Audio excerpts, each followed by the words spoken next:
ఇది ప్రవీణ్ పగడాల్ గారిది, నాది వాట్సాప్ చాటింగ్. నేను ఇదివరకు ఎప్పుడు దీని గురించి మాట్లాడలేదు. ఎందుకంటే ఆయన చనిపోయారు కాబట్టి చెప్తున్నాను ఇప్పుడు దీని గురించి. ఆయన గొప్పతనం మీకు చెప్పాలి కాబట్టి. నేను కొంత అమౌంట్ ఆయనకు పంపించి, brother this is my small gift for your presence, please accept అని పెట్టా. మీరు వచ్చినందుకు నేను ఇస్తున్నటువంటి కానుక, దీన్ని మీరు తీసుకోండి అంటే ఆయన అయ్యో సార్ అలా చేయకండి అని పెట్టాడు.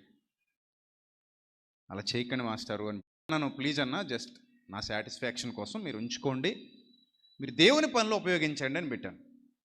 మీరు దేవుని సేవ చేస్తున్నారు కదా, నాకు తెలుసు మీరు ఎంత గొప్పగా పరిచర్య చేస్తున్నారు. మీరు ధనాన్ని దేవుని పరిచర్యలో వాడండి, నేను ఇచ్చేది తక్కువే, వాడండి, మీరు దేవుని పరిచర్యలో వాడండి.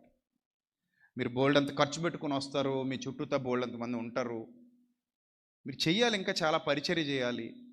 ఈ పరిచర్యలో మీకు ఈ ధనం ఉపయోగపడుతుంది, ఉపయోగించండి అని చెప్పేసి పెడితే చూడండి ఆయన ఏమని పెట్టాడంటే, నాకు సార్ ఫార్మాలిటీ ఎందుకులేండి మనకి అన్నాడు. లేదన్నా పర్లేదన్నా ఉంచండి ప్లీజ్ అని పెడితే నాకు వెంటనే కింద దేనికి వాడమంటారో చెప్పండి, నేను 4 రకాలైనటువంటి పరిచర్యలు చేస్తున్నాను, మీరు దేనికి వాడమంటే దానికి ధనాన్ని వాడతానని పెట్టాడు. అది అతనికి ఉన్నటువంటి యథార్థత. చూసారా?